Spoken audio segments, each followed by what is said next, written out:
Juliette est une petite fille comme les autres. Le matin de son anniversaire, sa maman la réveille et lui annonce que le facteur a délivré un colis adressé à la fillette. Surexcitée, l'enfant s'empresse, sans ménagement, de déchirer le papier d'emballage et d'ouvrir le carton. Elle pousse alors un cri strident en découvrant le contenu du paquet. C'est une vieille poupée, la plus horrible et la plus répugnante poupée que la jeune Juliette n'ait jamais vue. La poupée est complètement chauve, sa peau est toute craquelée, et elle est recouverte de salissures. Mais le pire de tout dans ce sinistre spectacle, ce sont ses dents. Elles sont anormalement longues, pointues et gâtées, bien loin du sourire éclatant de blancheur et de pureté des poupées traditionnelles. Elles donnent au jouet une allure bestiale, mauvaise. Dans un frisson d'effroi, la petite Juliette jette la vilaine poupée dans un coin de la pièce, le plus loin possible d'elle. Sa mère ne voulait rien entendre, elle força la fillette à la garder à présent. Frustrée, mais néanmoins obéissante, Juliette alla cacher la vilaine poupée dans un placard sous l'escalier, en prenant soin de la dissimuler derrière une grosse pile de boîtes à chaussures. L'esprit tranquille, la fillette put ainsi profiter du reste de sa journée d'anniversaire, accompagnée du traditionnel gâteau, ainsi que d'autres cadeaux bien plus plaisants. La nuit même, Juliette fut brusquement réveillée, par un étrange bruit qui provenait de l'étage inférieur. C'était comme si on traînait un quelconque objet sur le plancher de la maison. La petite tendit l'oreille, pour trouver l'origine du mystérieux bruit qui retentissait inlassablement, depuis 5 bonnes minutes. Puis le bruit changea. On aurait dit maintenant le son de petits pas légers, rapides. Juliette était maintenant terrifiée, tremblant de tout son corps, incapable de bouger de son lit. Depuis toute petite, elle dormait toujours avec la porte de sa chambre ouverte, bénéficiant ainsi de la lumière du couloir qui faisait office de veilleuse. C'est alors qu'elle entendit quelqu'un murmurer, dans un souffle à peine audible, d'une voix faible et rauque. Juliette, je suis sur la première marche. Puis l'étrange voix se tut, et la fillette entendit le bruit caractéristique de quelqu'un qui tourne les talons, s'éloignant pour disparaître d'où il était venu. Juliette tenta d'expliquer à sa mère ce qui était arrivé pendant la nuit, mais la fillette était tellement épuisée, qu'elle crut sa maman, quand celle-ci lui répondit que ce n'était rien, qu'elle avait fait un mauvais rêve. Elle supplia ses parents de jeter la poupée aux ordures, mais ces derniers lui rétorquèrent que c'était un cadeau, et qu'un cadeau ne se jette pas. Le soir venu, Juliette alla se coucher à contre-cœur. Juste avant, afin de se rassurer, elle alla jeter un œil dans le placard sous les escaliers, derrière les boîtes à chaussures. L'affreuse poupée était toujours là, à l'endroit même où la fillette l'avait cachée le jour précédent.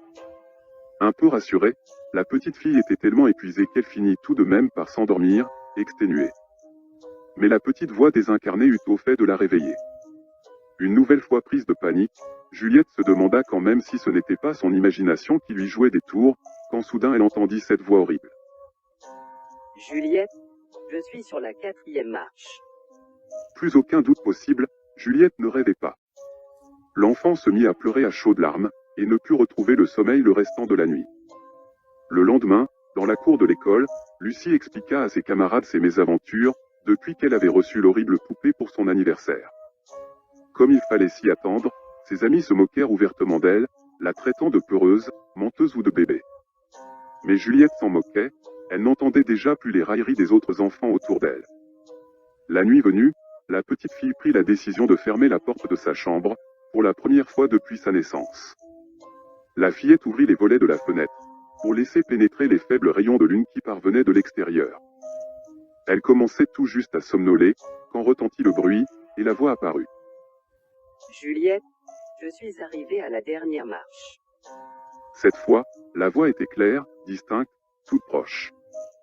Dans l'obscurité de sa chambre, la fillette entendit un bruit assourdissant, qui la fit sursauter de terreur. Elle n'en était pas sûre, mais il lui sembla voir la porte de sa chambre s'ouvrir lentement. La poupée n'était plus sous la cage d'escalier, mais se tenait devant elle. Le lendemain matin, le corps sans vie de Juliette gisait au bas de l'escalier. Ses parents conclurent que leur fille s'était levée pendant la nuit pour se rendre aux toilettes, qu'elle s'était encoublée et avait trébuché dans les escaliers. On retrouva la vieille poupée à côté de la pauvre enfant. Juliette et la vieille poupée furent enterrées ensemble au cimetière local. Lors de la mise en terre, personne ne trouvait les mots pour qualifier la tragédie qui s'était produite.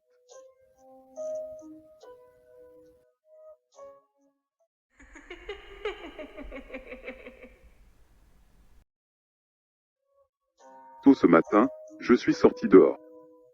J'aime bien me promener le long du quai, quand il n'y a encore personne. Il faisait encore un peu nuit, et le soleil se levait doucement. Je marchais tranquillement, pensant à ce que j'allais faire aujourd'hui. Plus le jour se montrait, plus je commençais à voir des promeneurs qui, comme moi, se baladaient pour se réveiller en douceur.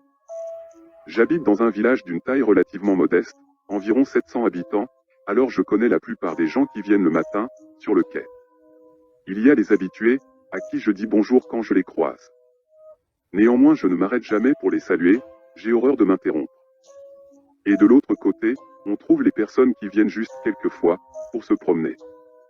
Généralement j'arrive à mettre un prénom, ou à la limite un lien de parenté, sur tous les visages que je croise.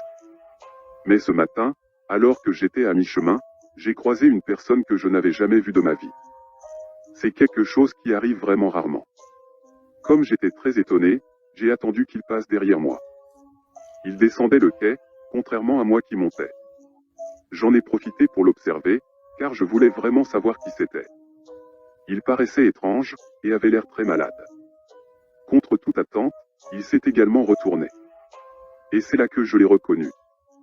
Mon oncle, qui habitait le village voisin mais que curieusement, je n'avais pas vu depuis au moins 5 ans. J'étais plutôt content de le voir, alors je me suis dirigé vers lui. Au début il n'avait pas l'air de me reconnaître, alors quand je me suis trouvé proche de lui, je l'ai salué, lui ai dit mon prénom, et je lui ai demandé s'il me reconnaissait. Il a acquiescé de la tête, mais il n'a pas prononcé un mot. L'expression de son visage, qui était jusque-là un peu vide, est devenue plus amicale, mais il paraissait très pâle. Je lui ai demandé ce qu'il faisait dans le coin mais aucune réponse. On a parlé un bon quart d'heure. En fait, c'était plutôt moi qui parlais, il se contentait juste d'acquiescer la plupart du temps. C'était agréable de ne pas se faire interrompre, mais j'aurais bien aimé qu'il me raconte un peu plus ce qu'il avait fait durant ces 5 ans. À un moment, il a détourné le regard en direction du soleil, qui se levait presque totalement et m'a dit qu'il devait retourner chez lui. Son regard paraissait terrifié, mais je n'ai pas cherché à comprendre. Je lui ai demandé s'il voulait passer chez moi un de ces jours, mais il n'a pas répondu et a continué sa marche, de manière un peu plus rapide qu'avant. J'ai continué la mienne également, et arrivé au bout du quai, j'ai fait demi-tour puis je suis allé acheter le journal, comme chaque matin, avant de rentrer. Je le feuilletais tranquillement, avec mon café. Rien d'intéressant, comme d'habitude, mais il me faut absolument quelque chose pour accompagner mon café et mes croissants. Il ne me restait qu'une page à lire. Celle des avis d'obsèques. Le nom de mon oncle y figurait. Un long frisson a parcouru mon corps, et j'y en ai fait tomber mon café encore brûlant. J'ai réalisé que ce n'était pas mon oncle que j'avais croisé, mais son fantôme. Depuis je n'ai rien revu sur les quais, avait-il voulu me dire au revoir? Je ne le saurai jamais. Mais ce qui est sûr, c'est que cette rencontre me hantera toute ma vie.